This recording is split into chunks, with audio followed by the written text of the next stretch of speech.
Okay, hey everybody, Tekking here.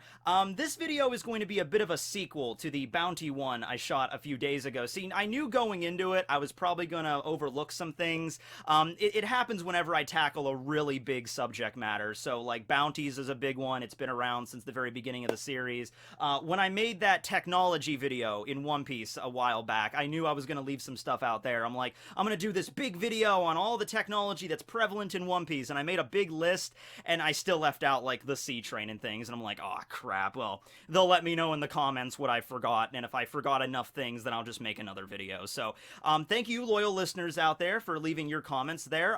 Not only just for the stuff that I left out, because there's people that were talking about, hey, what about like forbidden knowledge, like how Robin got her bounty when she was a little girl, or what about like Buggy rising to become a warlord on false bravado, what about Eustace Kid's policy of just, I'm gonna just slaughter everybody that would dare laugh at my dream. He takes Luffy's concept a little bit more violently. What about that kind of stuff? But not only that, you also commented about, like, what would Chopper's bounty be if it was, like, legit, like, if they actually took into account for all of his skills and abilities. And I saw bounties for Chopper ranging, I think most of them were between 80 and 100 million, so around Frankie's range. But I saw some of them going as far up as, like, 300 mil, with a lot of, like, criteria to back that up. So thanks to everybody who commented.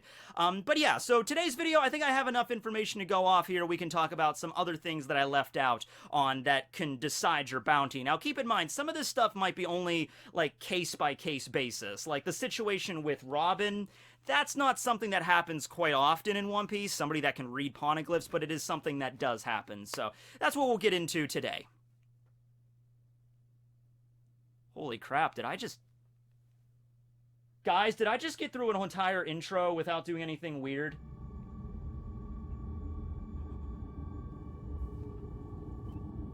I'm scared now.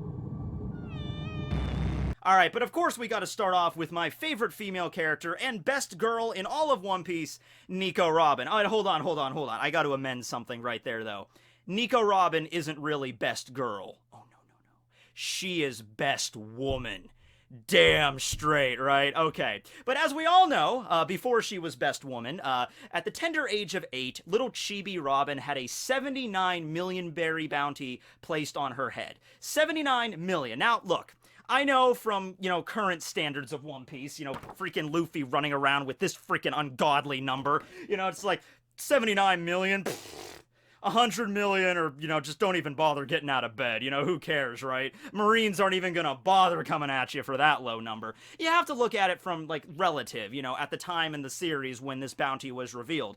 Crocodile's bounty before it was frozen was 81 million. Boa Hancock's was 80 million. They are both warlords, okay? Robin received a 79 million berry bounty comparable to these warlords when she was 8. Only 8 years old. That's pretty impressive no matter how you look at it. And it wasn't because of really any of the criteria that I laid out in my last video. She's not a pirate. She wasn't a bandit. She wasn't a revolutionary. Although, I do have a theory. I have a feeling that some of the scholars at Ohara were maybe in cahoots with the revolutionaries. Could you see that? Could you totally see, like, Professor Clover at night, like, having a secret Den Mushi hidden under his floorboards, contacting the Revolutionary Army, okay? Because he found out everything that was going on in the Void Century and with the Ancient Kingdom. He found out about this news. I don't know if he would have kept that to himself or he would have wanted to make sure that this information lives on. I mean, it does live on in Robin, but maybe he wanted to, like, hey, revolutionaries, I'm gonna let you know about some stuff. Like, maybe. But Robin in particular was not directly connected to the revolutionaries. She didn't know hockey. She did have a devil fruit. She still had her Hana Hana no Mi at that young age, but she didn't really use it. She hadn't really perfected her flowers or her clutches yet, or her ball grabbing abilities. By the way, speaking of that, did Robin ever... I know she named it like it was just like her clutch attack when she grabbed Frankie's family jewels, but she really should have given that attack an actual name, like Devil Hands Ball Grasp, or something like that. That would have been cool. But no. She really hadn't mastered any of that stuff yet, so, she could summon a bunch of arms with her ability, but they're like 8-year-old arms. They're like twigs, so she didn't get the bounty for that. She wasn't connected to a Banco crew or anything like that. So for that, my criteria kind of falls apart. The only thing that really she had going for her is that she knew about an ancient alphabet and how to read these glyphs that could spell the end of the world if they were used in the wrong way. See, that's the thing that the world government was really worried about there. The knowledge that she possessed. Now, it's important to clarify that I don't think the government was too afraid of Robin herself using her knowledge in a bad way. They were afraid of somebody getting a hold of her before they did and then using her for her knowledge. All right, so like Crocodile, for instance, is a perfect example. Crocodile and Nico Robin team up, and then he's trying to use her to gain access to Pluton. Now, we all know Robin is a good person, so if Robin ever discovered Pluton, she's like, I know where Pluton is, and she went to the island and she, I don't know, opened up a giant gate, and then there's this huge, just battleship underground that's capable of just, you know, obliterating an island just like that.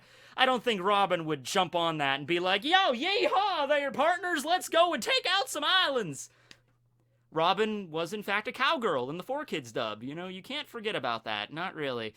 Was I the only one that found the southern accent kind of attractive on her, though? Was I the only one? I was the only one? Okay, well, I'm proud of that fact. Anyway, Robin is a good person, but Crocodile wasn't. I think we can all imagine what Crocodile would have done if he did get his hands on Pluton, as with a lot of other pirates. That 79 million berry bounty made Robin's life a living hell growing up, so she was just going from place to place, hoping that nobody recognized her, hoping that no one would try to turn her in, and whenever she did join up with a pirate crew, you always had to worry about that pirate crew just using Robin in order to get the information that she had, finding the ancient weapons, and then ruling the entire world. So I think that's what the world government was really afraid of there. Now, a 79 million berry bounty for a little girl like that, I think that's fair, considering what the information that she had. The thing that I'm a little weirded out about is that they did not increase her bounty when she became older and therefore more of a threat, because you don't have to worry too much about it. Like an 8-year-old girl, I mean, she's gonna have trouble getting around from place to place because she's a little kid. But now, like I said, she's a woman. She's like 30 years old, and she's in league with the Straw Hat Pirates, one of which is this guy, you know. Now, once again, the Straw Hats aren't evil. They're not, if they got their hands on Pluton, they weren't going to use it to, like, take over the world or whatever. Although, I think Usopp and Frankie might have a... Can you imagine if Frankie ever found Pluton? He'd be like, oh, guys, I know I've said this a lot. It's kind of my catchphrase, but I gotta let out the biggest cola-charged, gut-wrenching super right here, guys. And Frankie's like having a field day, like the music just picks up. It's just like, sunshine, lollipops, I'm gonna dismantle this. You know, I'm just gonna look at this giant battleship crafted by these artisans in the Void Century. Like, this is amazing. This is a carpenter's dream right here. Usopp would have a lot of fun with it. Wouldn't it be crazy if Pluton turned out to be like a modern warship? Like, it's not like, I'm picturing like a giant galleon made of wood, but maybe it isn't like that. Maybe it's like a nuclear submarine or something like that. Like, I mean, hey, anyway, yeah, the Straw Hats wouldn't use the ancient weapons for evil, but the government doesn't know that. They know that Nico Robin has this ability to read the poneglyphs and that she could find the ancient weapons. She's one of the very few people in the world that can, by the way. They probably, the number of people that can probably gain access to an ancient weapon or have the potential to gain access to one probably numbers less than a dozen. Yeah, I just really feel, bottom line here, I know I'm getting off on a tangent, but I think 130 million is a little bit too low for Robin right now, don't you think? I mean, she's way more proficient with her devil fruit now. She's part of the Straw Hats. Luffy has a 1.5 billion berry bounty, is considered one of the emperors now, unofficially the 5th emperor. I think her bounty should at least be, I don't know, 500 million minimum, considering the danger that she poses to the world. You know, she could leave the Straw Hats to this horrible doom, you know, weapon that could end the world, and the government's like, 130 million.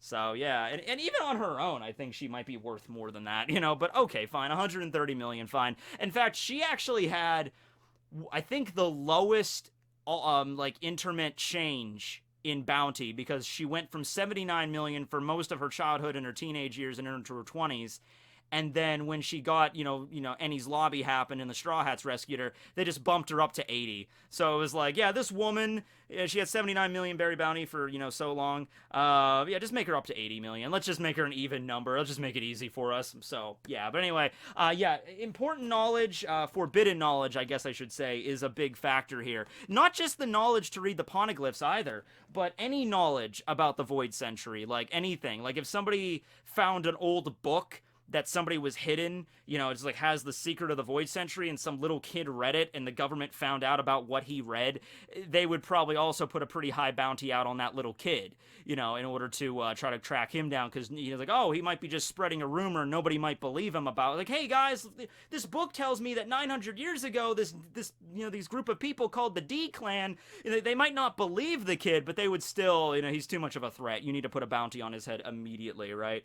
Try to capture him. It is a little weird also that well, I guess it isn't too weird, but I think her bounty poster could have also read "Only Alive" when she was a little girl, because then the Marines could have gotten their hands on her and they could have used her knowledge for their own gain. But I think once again, it's too much of a risk, just dead or alive at that point, take her out. If you have the option to take her out, fine, because then we just don't have to worry about her anymore, and anybody getting a hold of this information and her telling anyone, that's what we're really worried about, right? So that's Robin. That's the forbidden knowledge that she had. So let's move on now to people that don't exactly deserve their position. I think a prime example of this would be our lovable clown pirate, Buggy. Oh, we all love Buggy. He's just adorable, Okay, so Buggy is currently one of the 7 warlords. I think the government might be kind of running out of options at this point here, It's like, oh, crap, who are we going to do to replace the Shadow Guy and Crocodile? We have this clown. Okay, fine. So, there's a few ways you could look at this. The first way you look at this is that the government believes everything that Buggy gives them, They look at the events of Marineford and Impel Down, and they actually consider Buggy to be one of the ringleaders of that. See what I did there? Circus joke! Yo-ho-ho! Oh. But yeah, I mean, like, you understand, like, everything that he did, he didn't really do. He wasn't really a big force in getting out of Impel Down. That was mostly on Luffy and Crocodile and Jinbei and Ivankov. They're the main forces there. He didn't really do all that much of anything during Marineford either. Like, his most notable thing there was he served as a meat shield to protect Luffy from Mihawk. That was, like, the one thing he did there. And he was just kind of going around doing some comic relief antics. That's what Buggy was for. But despite all of that, the government actually genuinely thinks that he is the mastermind behind all of this, right next to Luffy, and that's why they gave him the position of warlord. Another reason, another way you could look at this, is that the higher-ups in the government don't really believe any of that shit, like the Gorosei and Im-sama, and, and even, like, the fleet admiral, like Sakazuki, they don't believe any of this crap. But the world believes it. And in the end, that's what really matters. It's kind of the same thing right now with Luffy being considered a emperor, a 5th emperor, because you don't really become like an official Yonko. I mean, it's not like you fill out a form, like Kaido is like, I will rule over all of Wano. Oh, but first I gotta fill out this W-2 form and get it back to the world government by Friday, or they are gonna find the shit out of my ass. What's your ID? Okay, birth date, whatever, blah, blah, blah. I'm gonna send this in.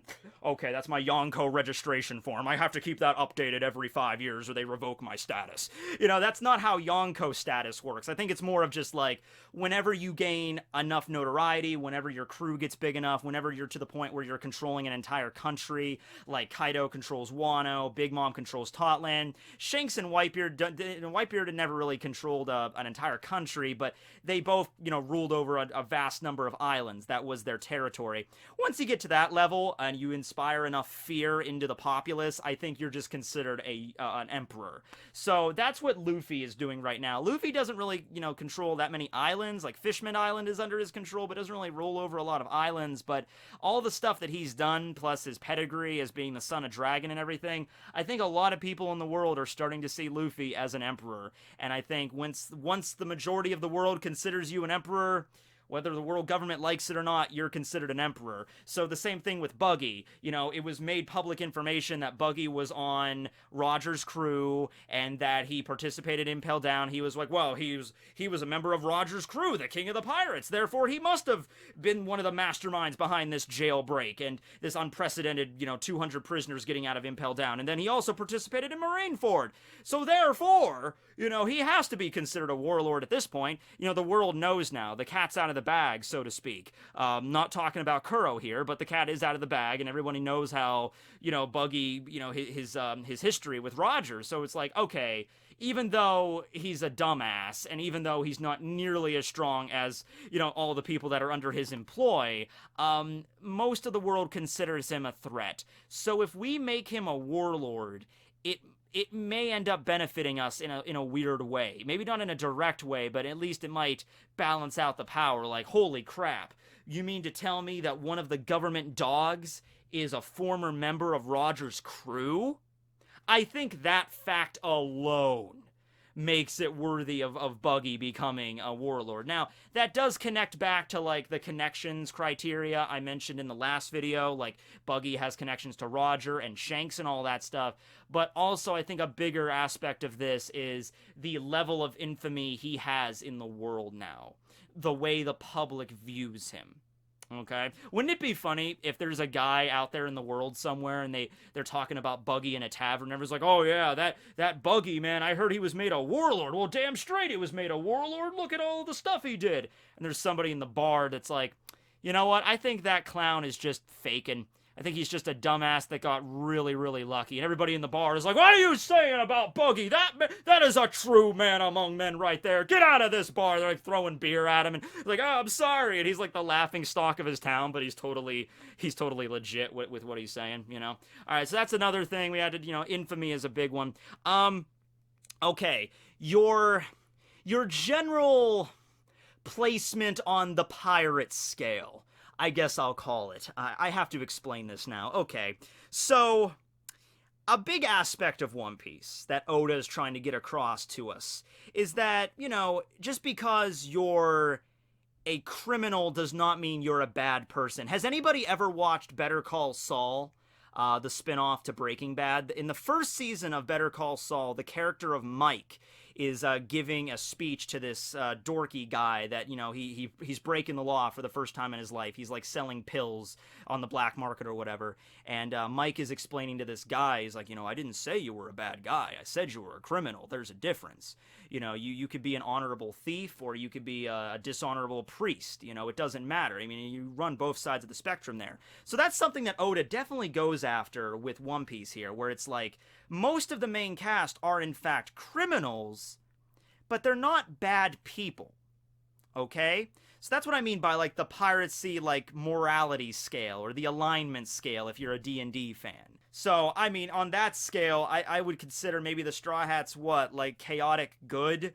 Like they kind of do whatever they want, but they're not like gonna straight up murder somebody. You know how that goes. But then you run that all the way to the other side of the spectrum with Eustace Kid and Killer. Granted, Killer seems to be a rather polite guy. We've never really seen him be all that menacing and murderous. You think the guy named Killer would be like, yeah, let's go slaughter him. Charges up his spiral death blades. But no, Killer seems to be like a pretty logically thinking, sensible kind of fellow. But Kid is the total, like, I'm just gonna wipe out this entire island, He's especially, he especially gets pissed off whenever somebody laughs at his dreams, because he wants to be king of the pirates as well and find the One Piece. Like, remember that scene during Mocktown when Luffy, they were in the bar and Bellamy was bellowing about how Sky Island doesn't exist, you're an idiot, and he's knocking Luffy and everybody down, and Luffy decides to be the bigger man, because it's just a bar fight. I'm not going to wipe these people out because of a bar fight. So he gets up, puts his hat back on, him, Zoro, and Sanji, and they just walk out of the bar, and they just say, screw it. Yeah, Kid would have burned that place down. He would have burned that place down, taken Bellamy, and he would have, like, shoved him on top of something sharp and then just made that as a spectacle for everybody else in the town to see. Like, do you see what happens, people, when you diss on Kid? And and then Killer walks around and he's just like, yeah, you guys, you don't piss him off. He's really bad. You want a Smartie? You know, kid's favorite candy is in fact Smartie. He can pop them through his little mask hole. Non-canon, but headcanon. Yeah, so don't piss off Kid. All right, he's the kind of guy that will straight up just torch an entire town. I can imagine him doing that even if they don't piss him off, you know, just because he has to keep the... He's trying to become a famous pirate just by causing as much wanted destruction and misery as possible. All right, so he's the kind of guy that will just go on, like, land in an island, trash the entire town, and then he's like, well, my bounty's bound to go up now. And that's why when, you know, during Sabaody, his bounty was higher than Luffy's, 315 million, as opposed to Luffy's 300 million, because Luffy, he's a pretty known criminal, you know, declaring war against the world government and everything, taking down warlords left and right, but at the end of the day, he's not as bloodthirsty as Kid does. That actually ended up Kid getting into a lot of trouble, though, because it was actually revealed in one of the recent Viva Ricard booster packs, you know, so they have the Viva Ricard data book, and they're releasing new booster packs every month, new information from every single one, so this recent one we got in October, and I found all of this information on, you guessed it, Library of Ohara. Thank you, Artur-Sama.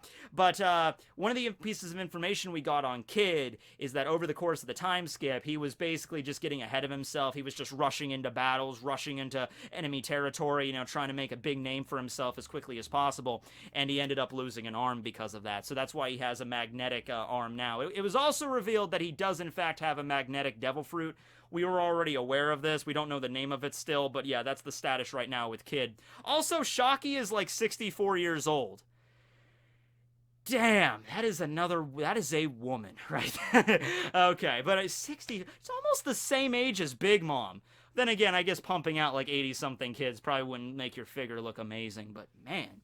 Okay, so, yeah, that's something with Kid I wanted to discuss there. Like, yeah, where you place on the pirate alignment chart. That's a big one as well, and, you know, determining your bounty. How bloodthirsty you are, really. Okay, what else? Oh, so I also mentioned in the last video how some bounties have, like, really, like, they end in really weird numbers. Like, you think the easiest way to make a bounty is just at least make it an even number. You know, like, so, like, 100 million, 200 million, you know, even with Nami's, like, 66, Frankie's 94. But there's some bounties, like Bobbins, that are, like, 105,500,000 berry bounty. Like, that's just like a strange number, you know? Then Katakuri's, which is, I think, 1,057,000,000. Like, what's with the weird numbers? Well, there's actually two reasons for this, okay? The first reason is, like, a word gimmick that Oda likes to do. Like, he's putting, like, another meaning into the bounties. I'm not really so much sure for Bobbin. Maybe there is one with him. But for Katakuri's, somebody actually mentioned that the numbers 5 and 6 can be taken to mean Gamu. Okay, so referring to Luffy. And I think a few times in the series, Luffy's actually been shown wearing a shirt that has 56 written on it. Okay, so that's another way to, you know, Gamu. Okay, cool. Katakuri having 57 is supposed to be, like, it's supposed to be like another way that, oh, okay, Katakuri's better than Luffy because he's got the mochi, so he's, like, one-upping him, so he's 56, Katakuri's 57. So that's he's like Heinz 57 sauce, you know what I mean? So that's one way. Another reason is they don't necessarily change the original bounty you get, they just add numbers on top of it. Okay, so, like, Nami's original bounty was 16 million. And when they added more to it, they're not going to be like, oh, let's round her up to 70 million. No, they're just going to tack on from whatever she was before that. So Katakuri's first bounty could have been 57 million. That's still kind of a weird number, but okay. And then they just added it, you know, more and more after that, like 57 million. Oh, let's raise it to 257 million. Oh, he's still so powerful. Let's make it 857 million. Oh, let's make it 1,057 million. So that's probably the situation there. With Bobbin, for instance, Bobbin's first bounty might have been 500 berries, you know, and maybe they thought he was a pet, like Chopper. Oh, Beppo on the Heart Pirates, he also has a really low bounty, and that one makes zero sense for Beppo, okay? Chopper, I can kind of understand the Marines. Like, I don't. But I understand at least the angle they're taking. Chopper is a reindeer that ate the human fruit. The Marines should be aware of that fact, but that still stays, Chopper is a unique being. There's not a lot of reindeers walking around with the human fruit. You know what I mean? So Chopper's kind of like one in a million. But the minks are an already established race that already have, like, they have Electro and all this, like, rich history and power, and they have connections to the Roger Pirates and everything. And it's like, you mean to tell me the world government, the Marines, when they're sitting down and making bounties for the Heart Pirates and they see Beppo, they don't think that, maybe he's a mink. Nah, he's probably just a pet. 500 berries. Like, that's, oh, come on, God, I would admit that there must be one asshole, one guy in the Marines who's sitting down just like, screw animals.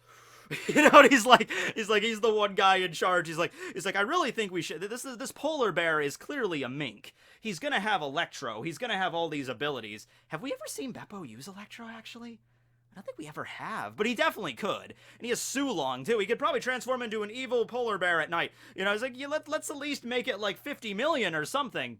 Okay, sure. And then it gets to this one guy who's higher up than everybody else, and he's like, nope, 500. Oh, sir, this reindeer on the Straw Hat crew, we're pretty sure he can turn into a giant Yeti monster and completely wipe out our forces on Sabaondi. What are we gonna give him? We gotta give him at least 100 million berry bounty for that. Nope, 100. Just give him 100. So yeah, we gotta find this guy, and we need to deal with him, because he's I feel like it's just one bad apple, you know what I mean? Man, I've talked about Chopper's bounties so much, but I find it ridiculous. It's like a paradox, okay? The paradox is this. Let me give it to you. If you haven't watched the Chopper video or the video I was talking about the berries in One Piece, here is the Chopper paradox, okay? If the Marines are really so dirt stupid that they cannot connect the dots, that Chopper in this cute, adorable form on the wanted poster is the same person as this giant monster form that also has antlers and fur and a blue nose and the same hat. If they can't figure this out, then they should just assume that the Monster Point dude is a different member of the crew, and the Monster Point should have its own bounty poster, right?